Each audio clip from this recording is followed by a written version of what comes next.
He found himself kneeling in the mud, staring at pigs. His stomach growled so loudly he almost reached for their food. How did it come to this?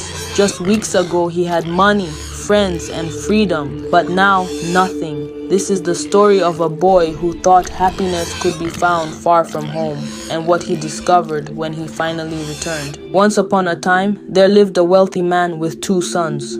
The elder, strong, obedient, reliable. The younger, curious, restless, always chasing the horizon. To outsiders, they looked like a perfect family. But inside the younger son, a storm was brewing. One morning, the younger son stood before his father and said, "Father, give me my share of your estate. I want to live my life, my way."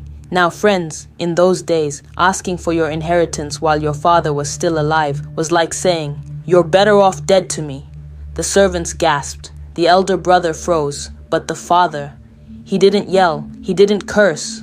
With eyes heavy like rain clouds, he divided all he had and gave the boy his wish. The young man journeyed far, where the rules were few and the nights were wild. He bought laughter, he bought pleasure, he bought the applause of strangers. His pockets were full, but his soul was empty. For a while he lived like a king, but soon the music stopped. By the way, dear friends, we pour a lot of time and effort into making these stories for you. A simple like and subscribe means so much and helps us continue bringing them to life. One day, famine hit the land like a giant's fist. His coins slipped away faster than he thought. One by one, his riches disappeared. No food, no work, no friends. The same crowd that danced beside him vanished like smoke. Desperate, the boy took a job feeding pigs. Pigs!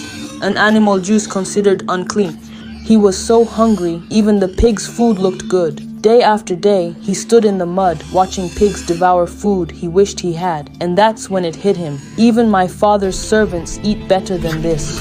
I will go home. I will say, "Father, I have sinned. I don't deserve to be your son. Please let me work as your servant." He dusted off his pride, bent his knees to repentance, and said, "I'll go home. I'll say, 'Father, I've sinned. I'm not worthy to be your son. Just let me be a servant.'" And then one day, the father saw a shadow in the distance, a limp, a slump, a familiar gait, and like a wildfire in his soul, the father ran. Old men didn't run back then, but this one did. He ran through dirt, through tears, through shame, and straight into his son's arms. The boy began his speech, "Father, I've sinned against heaven and against you, But the father cut him off with a kiss. "Bring the best robe, put a ring on his finger, kill the fatted calf. My boy was dead, and now he's alive."